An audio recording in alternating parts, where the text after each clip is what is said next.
আসসালামু আলাইকুম গাইস, আশা করি সবাই খুব ভালো আছেন। আজকে আমরা এক্সপ্লেইন করব নারুটো এপিসোড 91 এন্ড 92। এপিসোড 91 এর শুরুতে আমরা ওই সিনটা দেখতে পাই যেখানে নারুটো ওই জুৎসুটা করে সুনাডের দিকে দৌড়ে এগিয়ে যাচ্ছিল তাকে হামলা করার জন্য। সুনাডে তখন তার এক আঙ্গুল ইউজ করে সেইখানে অনেক বড় একটা ফাটল তৈরি করে, যার ফলে নারুটো ব্যালেন্স হারিয়ে সেই ফাটলের মধ্যে পড়ে যেতে থাকে। কিন্তু তার হাত সামনে থাকায় তার হাতের সেই জুৎসুটা মাটিতে পড়ে সে অনেক দূরে গিয়ে ছিটকে পড়ে যায়। সুনাডে বলে, বাপরে, এরকম পিচ্ছি একটা ছেলে 4th লেভেল জুৎসু রাসেনগান শিখে ফেলতেছে। চেষ্টা করেই যেতে পারবে কিন্তু এটা শিখতে পারবে না। আর নারুটো এটা ইউজ করে ওইখানে কিরকম চক্রের মতো হয়ে গিয়েছে আর সে ফাটলের ভিতরে পড়ে যায়। আর শিজুনে গিয়ে তাকে তুলে নিয়ে আসে। সুনাডে জিরাইকে জিজ্ঞেস করে, তুমি আরে রাসেনগান শিখাইতেছো? জিরাই সেন্সে বলে, আমি ওর মাস্টার, তো আমি ওরে শিখাবো না তো কে শিখাবে? আর নারুটো প্রথমবারের মতো জানতে পারে এই পাওয়ারের নাম হচ্ছে রাসেনগান। সুনাডে বলে, এইসব বাদ দাও, 4th হোকাগের তুমি ছাড়া রাসেনগান কেউ শিখতে পারেনি। এই পিচ্ছে একটা বাচ্চাকে কেন মিথ্যা আশা দিচ্ছ যে কখনো এই জুৎসুকে মাস্টারি করতে পারবে না? এইটা শোনার পর তো নারুটো একটু খেপে যায়। সে বলে, এই বুড়ি আপনি চুপ থাকেন, সারা জীবনে কেন, মাত্র 3 দিনে আমি এটা মাস্টারি করে দেখাবো। সুনাডে বলে, বাপরে, তুই তো অনেক সাহসী, তাহলে চল এইখানে একটা শর্ত লাগাই দেওয়া যাক। 3 দিন না, 1 সপ্তাহ সময় দিলাম। তুই যদি 1 সপ্তাহের মধ্যে এই জুৎসুতে মাস্টার করতে পারোস তাহলে তুই জিতে যাবি আর আমার এই নেকলেস তখন থেকে তোর। শিজুনে বলে, আপনি এই নেকলেসকে এখন বাজিতে লাগাচ্ছেন?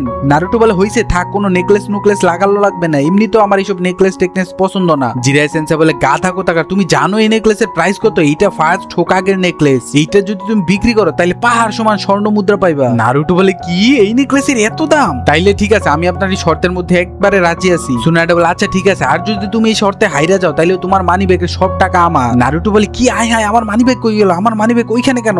শিজুনে বলে, আপনি এই কাজটা একদমই ঠিক করেননি, আপনি জানেন না এটাতে কত স্মৃতি লুকিয়ে আছে? আপনি এই চেইনটাকে এইভাবে নিলামে তুলে দিতে পারেন না। সুনাডে বলে, আরে ব্যাপার না, এত চিন্তা করো না, 1 সপ্তাহে সেই জুৎসুর কিছুই শিখতে পারবে না। তখন শিজুনের মনে পড়ে যায় কাবুটুর কথা, যে বলেছিল 1 সপ্তাহ পর সিদ্ধান্ত দেওয়ার জন্য। তো যাই হোক, ওই দিনে অনেক রাতের বেলা নারুটোর রুমের মধ্যে কেউ একজন আসে। তো নারুটো গিয়ে দরজা খুলে দেখতে পায় সেটা ছিল শিজুনে। শিজুনে বলে, দেখো, আমি জানি এখন অনেক রাত হয়ে গেছে, কিন্তু একটা কথা তোমাকে জানানো অনেক জরুরি। নারুটো বলে, দেখেন, কালকে আমাকে ট্রেনিং করার জন্য এখন ঘুমানো আমার খুব জরুরি। শিজুনে বলে, ওইখানেই তো সমস্যা, তোমাকে এই শর্ত পূরণ করার জন্য ওই নেকলেস সম্পর্কে আর লেডি সুনাডে সম্পর্কে কিছু জানা দরকার। নারুটো বলে, আরে ওই সাংকি আন্টি সম্পর্কে জানি না, আমি কি করব? শিজুনে বলে, বেয়াদব ছেলে কোথাকার, তুমি কি ওনার সম্পর্কে কিছু জানো নাকি? উনি আগে এরকম ছিল না, এক দেখাতে কাউকে এইভাবে গেস করতে হয় না।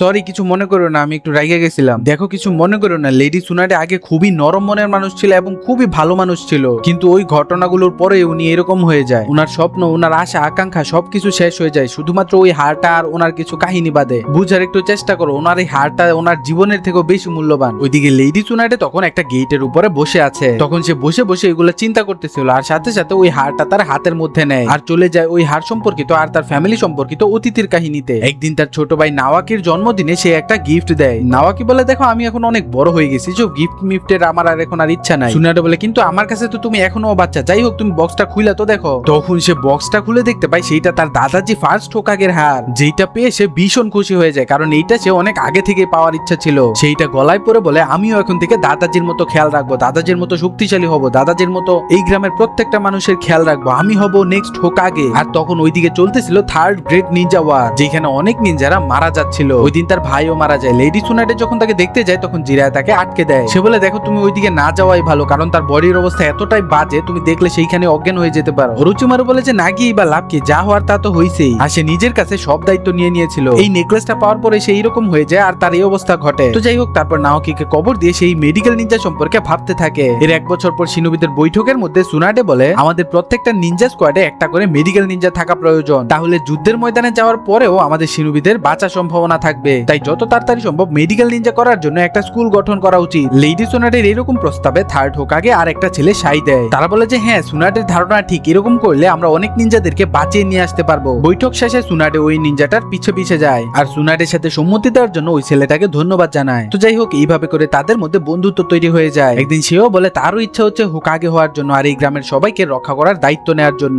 তখন সুনাডে খুশি হয়ে তার ওই লকেটটা তাকে দিয়ে দেয়। আর এর ঠিক কিছুদিন পরেই যুদ্ধে গিয়ে তার অবস্থা একদম মরা মরা হয়ে যায়। সুনাডে তাকে হিল করে তাকে বাঁচানোর আপ্রাণ চেষ্টা করতে থাকে। সেও অনেক আকুতি মিনতি করতে থাকে যে সে এখন মরতে চায় না, সে তার স্বপ্ন পূরণ করতে চায়, কিন্তু ভাগ্য তার সহায় ছিল না এবং সে সেইখানেই মারা যায়। এরপরেই লেডি সুনাডে মানসিকভাবে ভেঙে পড়ে এবং এই অবস্থায় চলে আসে। আর এই কাহিনী শোনার পর নারুটো কিছুটা আপসেট হয়ে যায় এবং তখনই ট্রেনিং করতে চলে যায়। আর সেখানে গিয়ে রাসেনগানের প্রথম 2 পার্ট ভালোভাবে ট্রেনিং করতে থাকে। ওইদিকে জিরাই সেন্সেই একটা শপের মধ্যে লেডি সুনাডের কাছে আসে। সে সুনাডেকে বলে, তুমি খুব ভালো করেই জানো নারুটো 1 সপ্তাহে কখনো এই জুৎসুতে মাস্টার করতে পারবে না, তো এরকম শর্ত লাগানোর আসলে কোনো মানেই হয় না। তাও তুমি বাচ্চার উপর এরকম একটা শর্ত উত্তর দিছো। যাই হোক, আসলে যেটা বলতে আসছে, ওরোচিমারুর সাথে আবার কবে দেখা করতেছো? দেখা করো আর যাই করো, সে যদি তোমাকে কোনো সিদ্ধান্ত দিয়ে থাকে তাহলে সেইটা অনেক বুঝে শুনে নিও, কারণ গ্রামের সবাই হোকাগে সবাই তোমার দিকেই তাকিয়ে আছে। প্রত্যেকটা হোকাগেই কিন্তু নিজের জীবন দিয়েছে শুধুমাত্র এই গ্রামের জন্য। সুতরাং যাই সিদ্ধান্ত নেও না কেন এই গ্রামের কথা চিন্তা করে তারপরেই নিও। সুনাডে বলে, হইছে, চুপ থাকো, এবার লেকচার বন্ধ করো। জিরায়া বলে, কি হয়েছে, এত মন খারাপ কেন? তুমি কি নারুটোর কথা ভাবতেছো নাকি? তার সাথে তোমার ভাই নাওয়াকির মনে হয় খুব মিলে যায়, তাই না? সুনাডে সরাসরি কিছু না বললেও মনে মনে বলে, তুমি আসলে ধারণাই করতে পারবা না এদের দুইজনের একজনের সাথে আরেকজনের কি পরিমাণ মিল আছে। ওইদিকে নারুটো প্র্যাকটিস করতে করতে প্রায় ক্লান্ত হয়ে গিয়েছে, তারপরও থার্ড স্টেপটা কিরকম বুঝতেই পারতেছে না। জিরায়া সকালবেলা ঘুম থেকে উঠে দেখেন নারুটো এখনো বাসায় ফিরেনি, তার মানে সে সারা রাত ধরে প্র্যাকটিস করছিল। লেডি সুনাডে সকাল সকালই বের হয়ে গিয়েছে, তার মাথায় এখন বিভিন্ন চিন্তা, সে এখন কি করবে, কোন সিদ্ধান্ত নিবে। এইদিকে জিরায়া সেন্সেই এসে বলছিল যে গ্রামের হোকাগে হতে,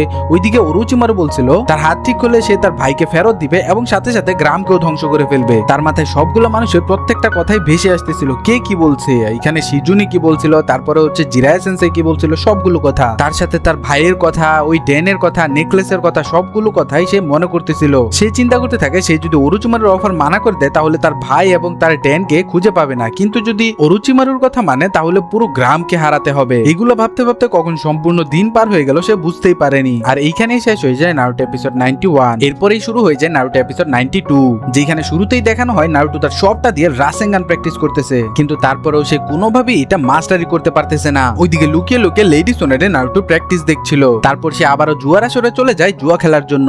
ওইদিকে ওরোচিমারু আর কাবুটো ভাবতে থাকে লেডি সোনারিকে আসলেও তাদের কথা শুনবে কিনা। কাবুটো বলে সে যদি প্ল্যানে রাজি হয় আর তোমার হাত ঠিক করে দেয় তাহলে তুমি লিভ ভিলেজকে ধ্বংস করতে পারবে, সাথে সুনারের দুইজন আপন মানুষকে ফিরিয়ে দিতে পারবে। কিন্তু সে যদি রাজি না হয় তখন? ওরোচিমারু বলে, রাজি না হলে যেইভাবে হোক আমাদেরকে যদি জোর জবরদস্তি করতে হয় তাহলে ওইটা করেই ছাড়বো। কাবুটো বলে, তোমার কি মনে হয় জোর জবরদস্তি করে ওনার সাথে পেরে উঠবে? ওরোচিমারু বলে, আমি পেরে উঠবো মানে তুমি আসো আমার সাথে কোন দিনের জন্য?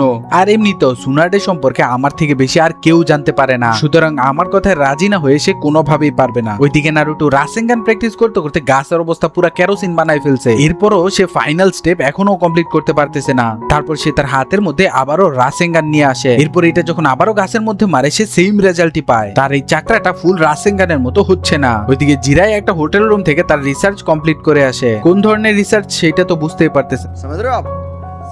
তো যাই হোক, খুশি মনে আসার সময় হুট করেই তার মনে পড়ে লেডি সুনাডের কথা। সে যখন সুনারিকে ওরোচিমারুর কথা জিজ্ঞেস করে তখন সুনাডের চালচলন এবং অঙ্গিভঙ্গি দেখে বুঝতে পারে ওরোচিমারু তাকে সিদ্ধান্ত নেওয়ার জন্য 1 সপ্তাহ সময় দিয়েছে, কিন্তু কি সিদ্ধান্ত নিতে হবে সেটা জিরায়া সেন্সেই জানে না। তারপর সে রাতে রুমে গিয়ে দেখতে পায় নারুটো আজকেও রাতে বাসায় আসেনি। সে তার প্র্যাকটিস নিয়ে এতটাই সিরিয়াস হয়ে গিয়েছে যে খাওয়া দাওয়া ঘুম সবকিছু ছেড়ে দিয়ে লাগছে, আর তার বর্তমান পরিস্থিতি এতটাই দুর্বল হয়ে গিয়েছে যে সে এখন আর উঠতেই পারতেছে না। তখন সেইখানে চলে আসে শিজুনে দেখতে পায় মাটিতে কেমন খালের মতো তৈরি হয়ে গিয়েছে, গাছের অবস্থা ভালো না, কেমন যেন খোয়া খোয়া লাগতেছে। তারপর হচ্ছে কিছু গাছ তো ভেঙেই ফেলছে। ওইদিকে নারুটো গাছের কাছেই শুয়ে রয়েছে, তার অবস্থাও ভালো না। ওইদিকে সুনাডে বাসার বেলকনিতে বসে বসে নেকলেসটা দেখছিল। তখনই তার দরজার মধ্যে জিরায়া নক করে এবং সে গিয়ে সেইখানে সুনাডেকে কফির অফার করে, আর সুনাডেও তার সাথে সেই দোকানের মধ্যেই কফি খেতে চলে যায়। জিরায়া বলে, তুমি তো নারুটোকে 1 সপ্তাহ সময় দিছো, সেটা তো কাল শেষ হবে তাই না? কিন্তু সুনাডে তার কথায় একদমই মনোযোগ দেয় না। তখন জিরায়াও খাওয়া শুরু করে, আর সে যখন খাওয়ার মধ্যে মনোযোগ দেয় তখন লেডি সুনাডে তার কৌটার মধ্যে কিছু একটা মিশিয়ে দেয়, আর পাগলা জিরাও এইদিকে ভালোভাবে মনোযোগ না দিয়ে সে ওইটা খেয়েও ফেলে। তো যাই হোক, তারপর লেডি সুনাডে ওইখান থেকে বাসায় এসে দেখে শিজুনে নারুটোকে বাসায় নিয়ে এসেছে,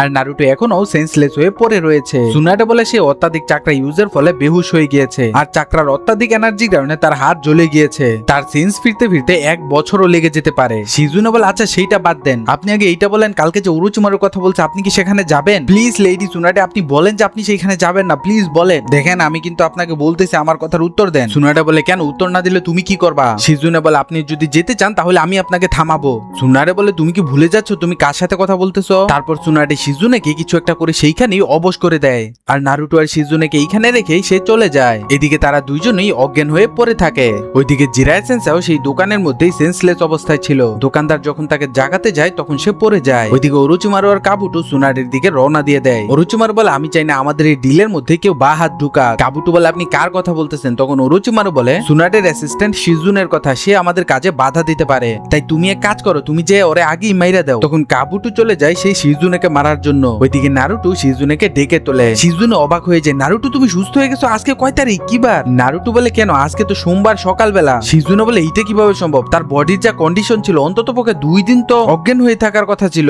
নারুটো বলে আরে আমার জন্য এসব ব্যাপার নেই, একটা রাত শান্তি মতন ঘুমাইলে শরীর সুস্থ হয়ে যায়। তখন শিজুনে বুঝে যায় এই সবকিছুই নাইন টেল ফক্সের পাওয়ার। তখনই শিজুনে মনে পড়ে যে আরে আমি এগুলো কি করতেছি, আমার তো হচ্ছে লেডি সোনাটিকে আটকাতে হবে।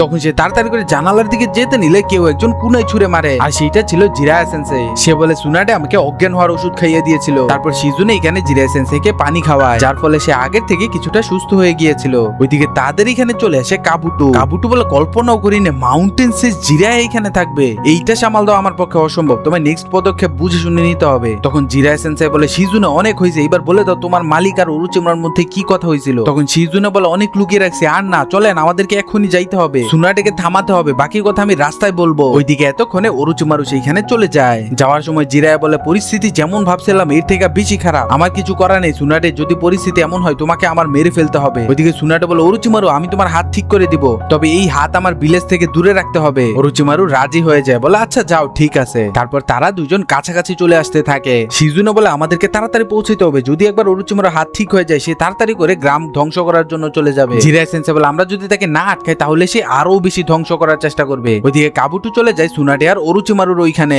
তখন সুনাডে ওরোচিমারুর হাত নিয়ে আসে হিল করে দেওয়ার জন্য। সে হিলিং পাওয়ারটা সামনে নিয়ে আসে। যখনই সে হাত হিল করতে যাবে ঠিক তখনই কেউ একজন তাদের মাঝখানে কুনাই ছুঁড়ে মারে, আর তারা বুঝে যায় কুনাইটা আর কেউ নয় কাবুটো মেরেছিল। তারপর কাবুটো তাড়াতাড়ি করে সেইখান থেকে পালিয়ে ওরোচিমারুর পিছনে চলে আসে। ওরোচিমারু বলে এটা কোন ধরনের বেয়াদবি ছিল, তুমি আবার এখানে আমাকে ধোকা দিতে আসছো না তো? তখন সে ভালো করে খেয়াল করে দেখে ধোকাটা আসলে সুনাডে দিতে চাইছিল, সে তার হাত হিলিং না করে অন্য কিছু করতে চাইছিল। আর এইখানেই শেষ হয়ে যায় নারুটো এপিসোড 92। ভিডিও ভালো লেগে থাকলে লাইক, কমেন্ট এবং সাবস্ক্রাইব করতে ভুলবেন না।